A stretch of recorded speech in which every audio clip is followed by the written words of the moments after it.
I know I've been in my 80s last couple months, but a lot has been going on. I haven't reached out to anyone, if I'm being honest. I mean, guys are blind. They really are. Oblivious to when a girl is not interested. There are days when I'd rather be a man. House. And we're gonna sit and have this meal the way Kenny would sit and have this meal. I have it in my phone. Be strong.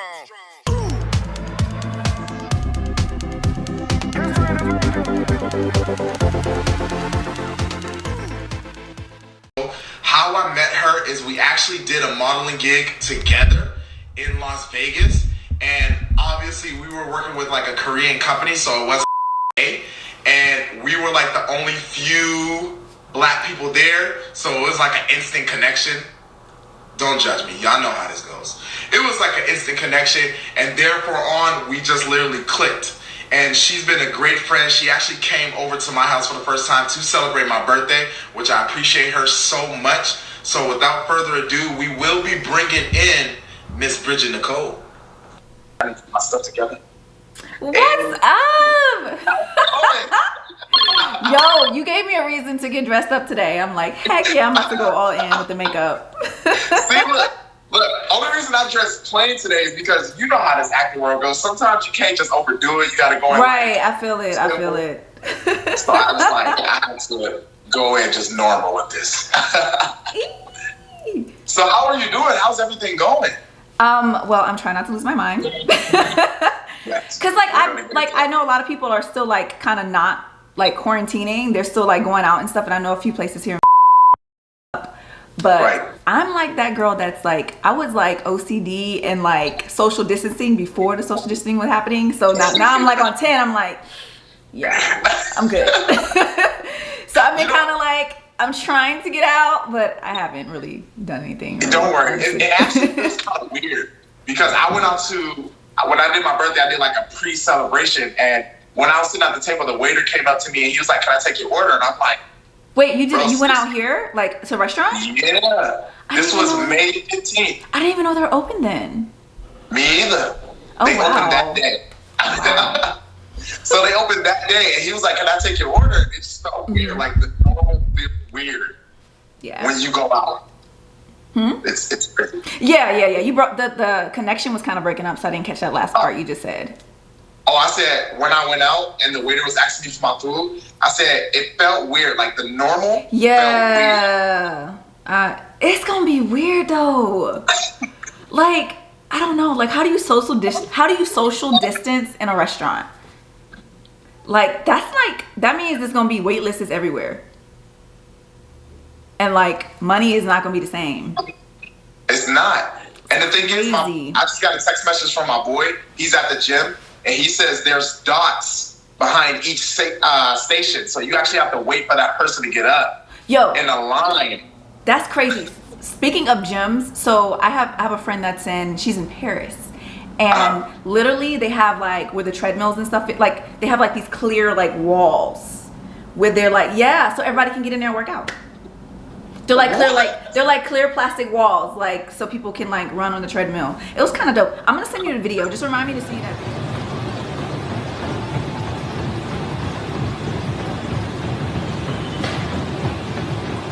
It was kind of dope. I'm gonna send you the video. Just remind me to send you that video because she sent it to me. I'm gonna send you that video later. I was like, okay. Paris done stepped it up. Hey, I know. Listen, they a little ahead of us, so you know. always right. So Bridget, tell us what you're drinking. Oh yes, let's get into the wine. I'm gonna show you the bottle because I got it here. Because I feel like I'm gonna probably drink more than one glass, so I just kept it near me. That's fine. Me too. I'm a wino, like literally at heart, I'm a wino. This is a cheap wine, but it's like not. I actually brought this to your birthday party because it's one of my favorite wines. This is so good. I love a good red wine. This is like, so it's like a heavy body wine. I like it. It's like, it's kind of rich and like a little fruity. But it's good. I like it, yeah. You know, that same wine you brought to my birthday, I didn't even get to try it, and the bottle was empty. Oh, that's because your friend drank it all. I don't remember his name. You know the guy. I don't even know his name, but like he was like calling me Kelly Rowland and everything, and I was like, hey, look, I'll take it. Kelly cute, but I was like, I'm not her though. Calm down. Oh man, that was so. I wish I would have known. I wish I would have thought that out. I think I was a little. I was like literally trying to like give you like eyes to kind of be like, hey, Key, get your boy. But I was like, maybe he's just drunk. That's probably what that was. He was like drunk and high, which, you know, it's cool. Yes, I mean, he was having a good time. But I was kind of like, yo, chill. Chill. We're not going to say no names, but you know what I'm talking about. Right. Full disclosure, y'all. Full disclosure. Right. That's amazing. So, Bridget, tell us, what have you been doing to keep yourself sane throughout this whole pandemic? Like, what's your remedy? What's your techniques? What's your routine? So I've always gone off like a routine with life, only because like, well, I just found out I'm O, but I used to call myself OCD, but I'm kind of obsessive with like organizing and having like a certain routine, because if I don't, I'll lose my mind on a normal day. But lately I've been doing yoga and Pilates. I do it every other morning. Wow. Yes. This girl named Bohu Beautiful. She's on Instagram. She's freaking amazing. Right. Like I've been doing some stuff I didn't know I could do. So I was like, okay. Yes. And I've also been tapping into just kind of like the beauty world, like, you know, cleansers, face skincare stuff, skincare and makeup. And I've also been working on a YouTube channel. And it's so funny that I literally just started, it took quarantine for me to start a YouTube channel. I was actually supposed to start my YouTube channel like probably 4 years ago. What? I'm so serious. And I've been like stalling on like where to start or what my lane is or just whatever. So I literally, for the past like 2 months, I've been working on a YouTube channel. So that's pretty much it, yeah. So I do want to let you know, whatever you're doing to your skincare, it is beautiful. You look flawless. I don't see nothing, no pores, no nothing. This is Rihanna's like stuff I have on me, so that's probably why I look like a little island girl right now. Well, she actually just closed down all her business today. So were you able to buy something? Wait, she did what? She closed down all her businesses for today. I didn't know that. And she probably did that for whatever the thing that's happening right now. But I actually already had a few of her products anyways. I'm the type of person that overloads on products. Like I have stuff I didn't even know I had. I was like, oh shoot, I need to use this before it expires. But yeah. It expires? Yeah, I just found that out. Like makeup expires. Like you have to throw your makeup away within a year.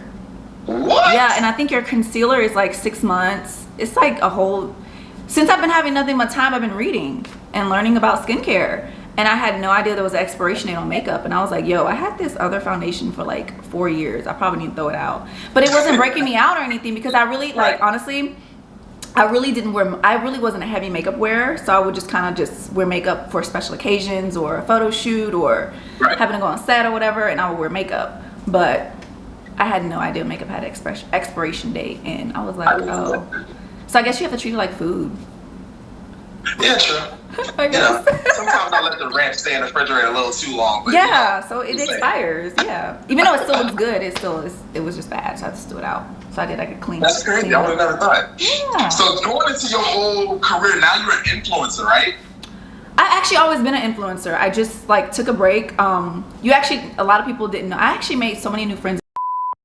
I took a whole break from the whole Instagram thing.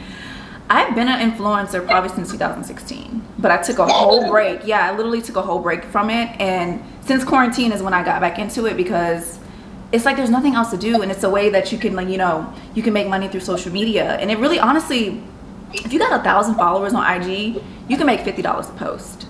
There's like ways, yeah, that you can make money. So since then, I was just like, you know what? I'm gonna use my hobby to make some money. And that's what I do. And that's what I've been doing. Trying to make some coin, you know?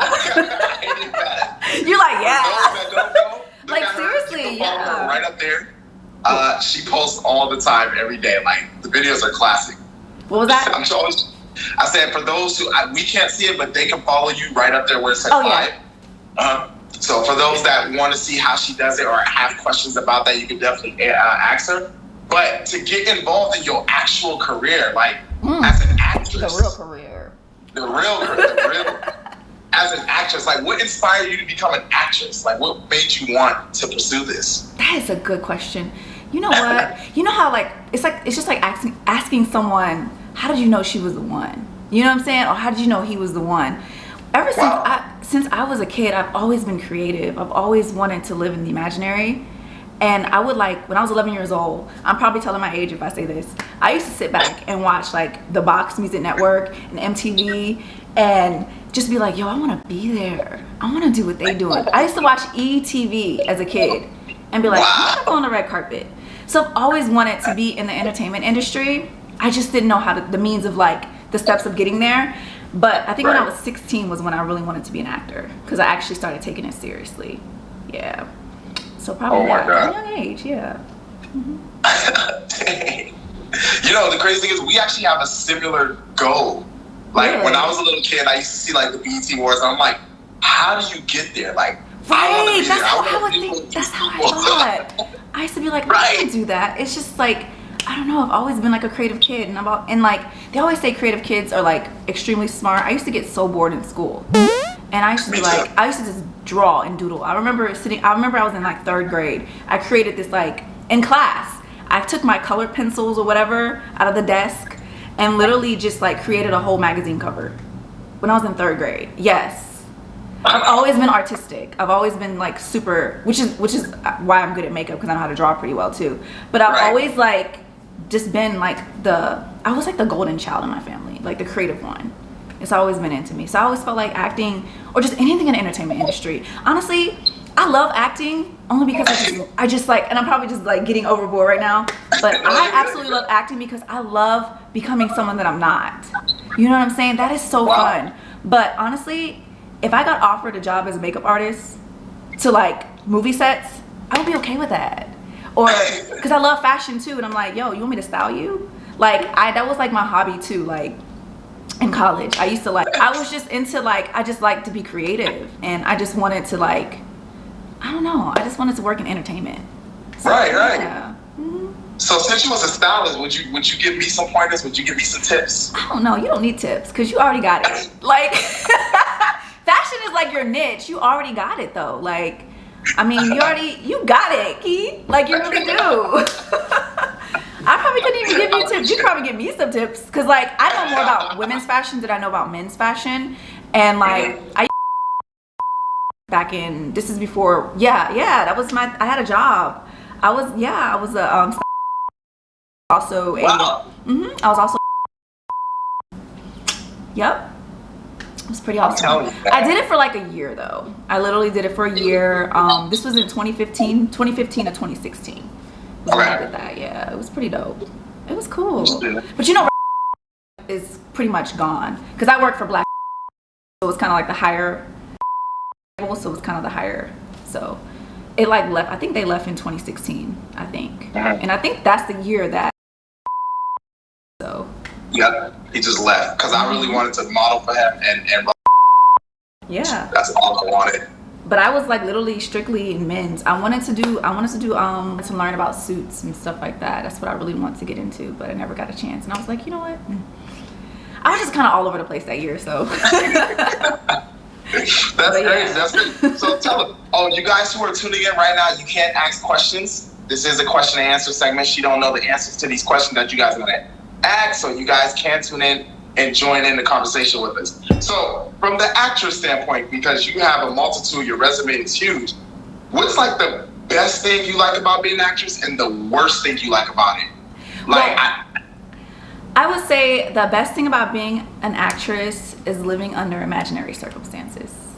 Creating this fantasy world, or creating this world that's true, but it's not what you live by, but just becoming that. I think that is probably the most thrilling aspect of acting. That's just to me. I just love it. If you're hey, yo, B, you want to play a homeless girl?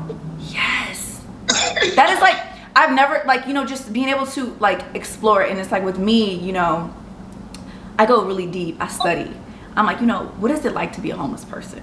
It's let me go downtown. Let me see what they're doing. Let me see what they're doing in the shelter. Let me volunteer at the shelter. I go deep because I want to become that character. And if I got that role, I want to really just become that and just show, and I want people to feel it. Because the best thing about acting is when people feel you. When you Exactly. when you feel it, it's Exactly. like, oh, that's how you know you caught your audience attention. I would probably say the worst thing. I would say the worst thing about being an actor is people think you rich. They just think you got money. And I just be like, yo, I'm a working actor. It's like a job. It's like gigs, working gigs. Here, there. You work, hey, I booked this gig. I'm a day player this day. I'm a day player that day. That's like a hustle. And people think because you're on TV or they see your ad on, YouTube or something, like a commercial, they think you got money. Like, okay, in the coin. And I'd be like, girl, they paid me one day and I spent it on rent. It's gone.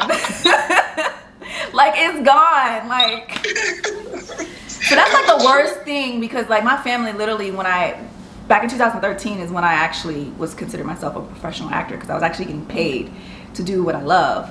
And I was with this agency. I don't know if I should say the name, but I still love them. But I was with this agency for like 2.5 years. And they actually represented a lot of people. They actually represented some of the actors from Girlfriends, the TV show Girlfriends. And yeah, they represent a lot of actors on HBO, a lot of series like Euphoria and all that. So that was like my biggest move ever. And just getting with them, like my family just thought I was like really like rich. They really thought I had it made. And I was just like, this is hard. This is not easy. This is like so hard. Like I'm not rich. I just signed a contract. I gotta work for it. I gotta make this money. So I think that's the biggest thing right there. Yeah. Yeah, I actually agree with you. That brings me to my attention. So I did this because you gotta build your reel, right? So you gotta build your reel. So I remember just posting my reel for the first time. Everybody thought, yo, when does this come out? When does this come out? And they think it's a trailer for a movie, right? I know. It's crazy. Oh my gosh. And the crazy part too, and I just love where I'm at in life, just mentally and my maturity level. It's just like, because when I got in the industry, it was just kind of, I went through friends, you know what I mean? Because people start hating. Like you lose friends when you're climbing this when you're following your calling, and you're really some people just can't go where you're gonna go. You know what I'm saying? Everybody can't be in your circle. It's just like asking Beyonce to hang out with me. I would love it, but I'm just saying, like, if Beyonce didn't meet me there, like in the entertainment industry, not just come into my house, like I'm just a regular person. You have to hang out. You surround yourself with people who are on your level. You're gonna meet yourself, like, you know what I'm saying? So like that is just like that's just I don't even know words. I just got speechless for a second. I don't know if it's mine kicking in or what, but I just got speechless. But it's just crazy. Like everybody can't go, and then it's just I just went through some friends, man. I really did. It was tough. It was really tough. But people just think that you live a certain lifestyle, that you don't have feelings, and I'm not a robot. I always tell people, listen, I'm a human being. I bleed the same way you do. I'm not a robot. So, chill out. Like, because people don't understand until they walk your shoes. It's just when they were like, oh shoot, I kind of get it now. Right. So what the crazy thing is, as you brought up that subject, hanging with a group of friends that are on your level, how hard is that to do, especially in your field? Because I know you have a lot of people that likes to use you, or you like to use them, or like, not you personally, but no, like, I get it. No, I totally get it. And it actually goes both ways, because my family try to use me a lot. We all go through stuff like that. Like I'm probably like, not to say that my sisters aren't as successful as I am, but I'm the artist in my family. But just to see where I'm at right now in life, like I moved out to I prayed about it, and I was like, I gotta move. And I did it. And like a lot of people in my family didn't think I was gonna do it. So they see me do that. They feel like, oh, she got it. Let me see if she'll help me out. But at the end of the day, it's like, did you help me move over here? You didn't give me $1,300 or XYZ to get that moving truck to drive across or whatever. But it's just like, I feel like, yeah. Yeah. Oh no, I get you. Man, oh man. Ooh, that gets deep. That's deep. See, look, you came from that. I know you came from Atlanta. I went to Hollywood, and that was just an interesting story itself. Like, everybody thought when I went to Hollywood and they see me like in stuff, like commercials or like doing my reel, it's my reel, but they think it's like actually real. Like, yeah. Instantly when I pick up the phone, oh, you famous? I want to see your reel. Oh, I want to see this. I want to see that. That's still a work in progress. Because I mean, the guy that did my reel, he was this tech guy. Mine's okay. I need to upgrade. No, I also had to shave because I was playing like a college student. So I had to shave all of this off, so you probably wouldn't even recognize me, even though I was the lead person in the shit. That's cool, it's though. Fun. That's cool. That is cool. It's fun. Someone asks, how do you set yourself up for rejection? That's a really big one in acting. You gotta take no's. It don't even matter. Like get your feelings out of it. Don't take it personal. And there's been times where I took so much stuff personal. I'd be like I would say the biggest audition I've ever had was The Game. Do you remember the TV show The Game? Yeah, that was my show. Yes, I'm telling my age probably again. Dude, I was auditioning for, I think it was for season, I don't know, how many seasons did they have? It was the very last season. The very, very last season. Huh? I think it's like 4? Yeah, I think it was the very last season with Jay Ellis. He actually took the place of, he took Duran's role. So I was actually, I can't even think of the guy's name. He's the light-skinned dude, the bald head guy. And his white girlfriend, her name was Brittany. I think that's her real name. They had broken up, right? I was supposed to play his girlfriend. Yes, they were looking for, and my manager at the time, she was like, they really want you for this role. I auditioned, I got a call back. So usually when you get a call back, he's like, yo, you got it. I know, right? You get happy? Nope, didn't get it.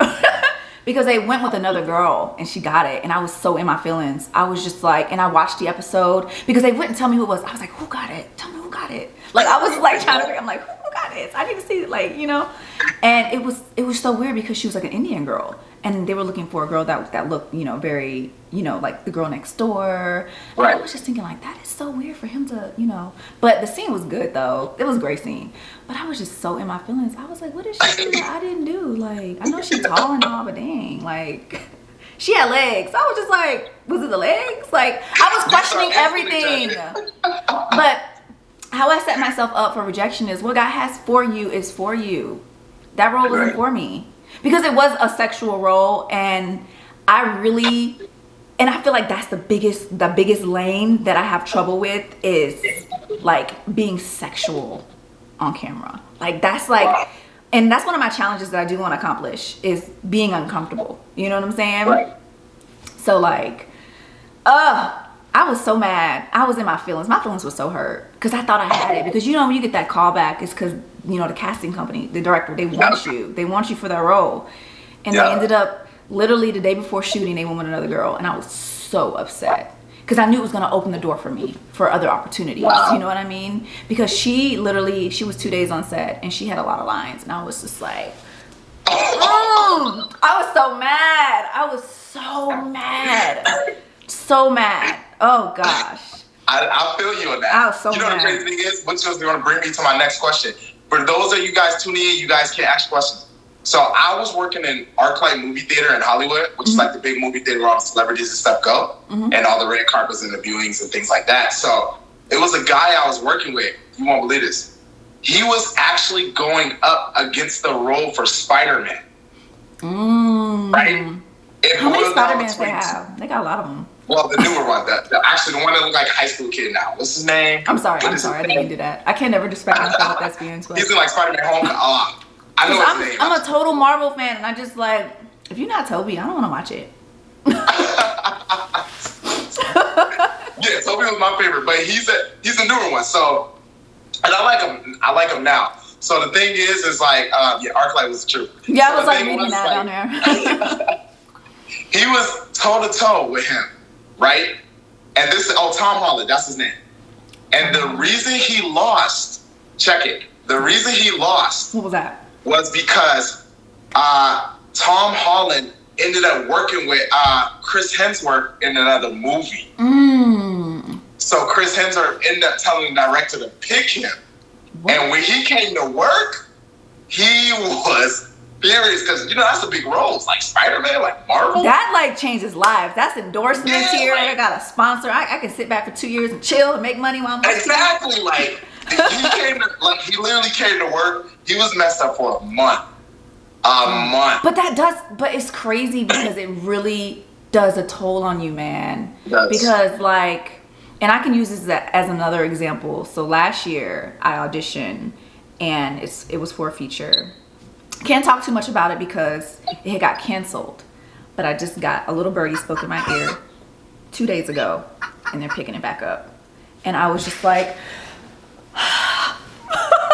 but I auditioned and I did like 3 auditions for this part. Wow. And I'm actually a supporting character in this movie. And like when I remember after I got the role, the audition, they told me in the audition room, they was like, we want you. And I remember on the phone crying to my manager. I'm just like, they want me, like, and he was like, okay, well, can I say that? I'm sorry, can I curse? Okay. He's just like, no effing way, no way. And I was like literally in tears. He was like, yo, B, you did it. I was like, I just did this. This is about to change my life. And then like 8 weeks later, it gets canceled. Gets canceled. And I had flew, and it was literally when I was in transition because I had moved here. This was last July. I flew to Atlanta and I was going for a table read. And yes. Tell me why it got canceled. The whole thing got canceled. So you get the call back, you go to the callback, you go to the audition for a callback. What happens is your agent or your manager will call you and be like, hey, you got that role.